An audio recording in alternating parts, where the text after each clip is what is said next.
राधे राधे। सरयू नदी भारत की एक प्रमुख और पवित्र नदियों में से एक है।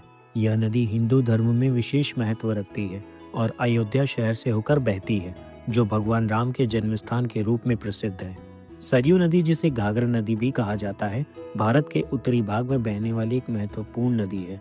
यह नदी न केवल धार्मिक महत्व रखती है, बल्कि स्थानीय लोगों के जीवन में भी एक महत्वपूर्ण भूमिका निभाती है। सरयू नदी उत्तराखंड के बागेश्वर जिले से उद्गम होती है और शारदा नदी में विलय हो जाती है, जिसके बाद यह नदी बिहार के आरा और छपरा के पास गंगा में मिल जाती है। मैदान में उतरने के पश्चात इसमें करनाली या घाघरा नदी आकर मिलती है और इसका नाम सरयू हो जाता है। उत्तर प्रदेश के पश्चिमी क्षेत्रों में इसे शारदा भी कहा जाता है। धार्मिक मान्यताओं के अनुसार सरयू नदी का रामायण में विशेष महत्व है। यह नदी अयोध्या में बहती है, जो भगवान राम का जन्म स्थान माना जाता है। हिंदू धर्म में सरयू नदी को पवित्र माना जाता है और इसमें स्नान करने से पाप धुल जाते हैं। ऐसी मान्यता है कि सरयू नदी को भगवान शिव ने श्राप दिया था।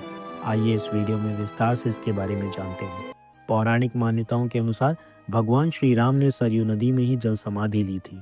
सरयू नदी में ही प्रभु श्री राम ने अपनी लीला का अंत किया था, जिसके कारण भगवान शिव सरयू नदी से बेहद क्रोधित हो गए थे और उन्होंने सरयू को श्राप दिया कि तुम्हारा जल मंदिर में अर्पित करने के लिए उपयोग में नहीं लिया जाएगा। साथ ही किसी भी पूजा पाठ में तुम्हारे जल का प्रयोग गलती से भी नहीं किया जाएगा। इसी कारण सरयू नदी का जल पूजा में इस्तेमाल नहीं किया जाता है। रामचरितमानस के अनुसार सरयू नदी भगवान राम से अटूट रूप से जुड़ी हुई है। अयोध्या में राम की जन्मभूमि के निकट होने के कारण इस नदी का विशेष महत्व है। माना जाता है कि भगवान राम ने इसी दिन नदी में स्नान किया था और यहीं से उन्होंने अपने वनवास की शुरुआत की थी। सरयू नदी को सभी तीर्थों का संगम माना जाता है। यहाँ स्नान करने से सभी तीर्थों में स्नान करने का पुण्य मिलता है, ऐसी मान्यता है। माना जाता है कि सरयू के पावन जल में स्नान करने से सभी पाप धुल जाते हैं और मोक्ष की प्राप्ति होती है। बता दें, सरयू नदी के तट पर स्थित अक्षयवट और राम की पादुका भी इसी नदी के पौराणिक महत्व को दर्शाते हैं। आपको आज का हमारा यह वीडियो कैसा लगा, हमें कमेंट करके बताएं। साथ ही वीडियो को शेयर और लाइक ज़रूर करें।